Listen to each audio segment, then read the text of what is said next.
తప్పు చేసిన కొడుకును కేసు నుంచి తప్పించుపించిన బోధన్ మాజీ బీఆర్ఎస్ ఎమ్మెల్యే షకీల్పై కేసులు నమోదు చేయాలని పోలీసులు నిర్ణయించారు. దీనికి సహకరించిన పంజాగుట్ట అప్పటి సీఐ దుర్గారావుపై కూడా కేసులు రిజిస్టర్ చేయాలని భావిస్తున్నారు. మాజీ ఎమ్మెల్యే షకీల్ కుమారుడు సోహెల్ ఇటీవల తన BMW కారును విపరీతమైన వేగంతో నడిపి ప్రజాభవన్ ఎదురుగా ఉన్న ట్రాఫిక్ బారికేట్లను ఢీకొట్టిన విషయం తెలిసిందే. ప్రమాదం జరిగినప్పుడు అక్కడే ఉన్న Panjagutta traffic police station constable ఇచ్చిన ఫిర్యాదు మేరకు కేసులు నమోదయ్యాయి. సోహెల్ను పోలీస్ స్టేషన్కు సైతం తీసుకువెళ్లారు. అయితే ఆ తర్వాత స్టేషన్కు వచ్చిన షకీల్ మనుషులు సోహెల్ను విడిపించుకుని తీసుకెళ్లారు. పోలీసులు సోహెల్పై పెట్టాల్సిన కేసులను అతని వద్ద పనిచేస్తున్న ఆసిఫ్ అనే వ్యక్తిపై పెట్టారు. విషయం తెలిసిన west zone DCP Vijay Kumar స్వయంగా దీనిపై విచారణ జరిపారు.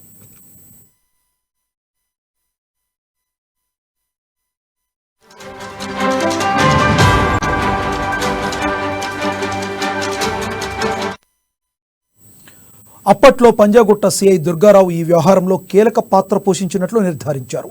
ఈ మేరకు ఆయన ఇచ్చిన నివేదిక ఆధారంగా సిపి కొత్తకోట శ్రీనివాసరెడ్డి సీఐ దుర్గారావును సస్పెండ్ చేశారు. కాగా కేసు నుంచి కొడుకు సోహెల్ను తప్పించిన మాజీ ఎమ్మెల్యే షకీల్ అతన్ని దుబాయ్ పిలిపించుకున్నాడు.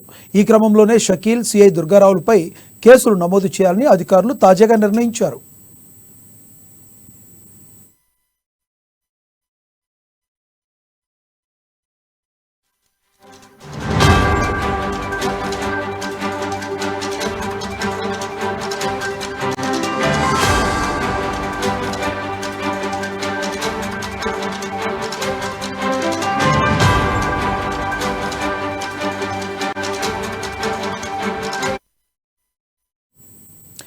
తప్పు చేసిన కొడుకును కేసు నుంచి తప్పించిన బోధన్ మాజీ బీఆర్ఎస్ ఎమ్మెల్యే షకీల్పై కేసులు నమోదు చేయాలని పోలీసులు నిర్ణయించారు.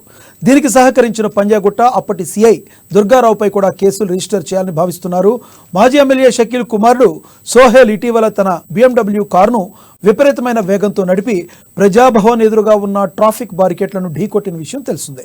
ప్రమాదం జరిగినప్పుడు అక్కడే ఉన్న Panjagutta traffic police station constable ఇచ్చిన ఫిర్యాదు మేరకు కేసులు నమోదయ్యాయి. సోహెల్ను పోలీస్ స్టేషన్కు సైతం తీసుకెళ్లారు. అయితే ఆ తర్వాత స్టేషన్కు వచ్చిన షకీల్ మనుషులు సోహెల్ను విడిపించుకుని తీసుకెళ్లారు.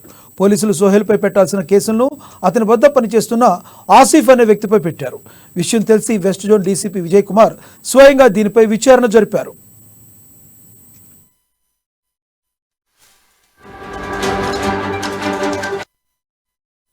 అప్పట్లో పంజాగుట్ట సీఐ దుర్గారావు ఈ వ్యవహారంలో కీలక పాత్ర పోషించినట్లు నిర్ధారించారు.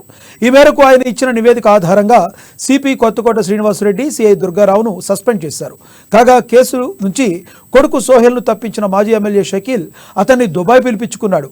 ఈ క్రమంలోనే షకీల్ సీఐ దుర్గారావులపై కేసు నమోదు చేయాలని అధికారులు తాజాగా నిర్ణయించారు.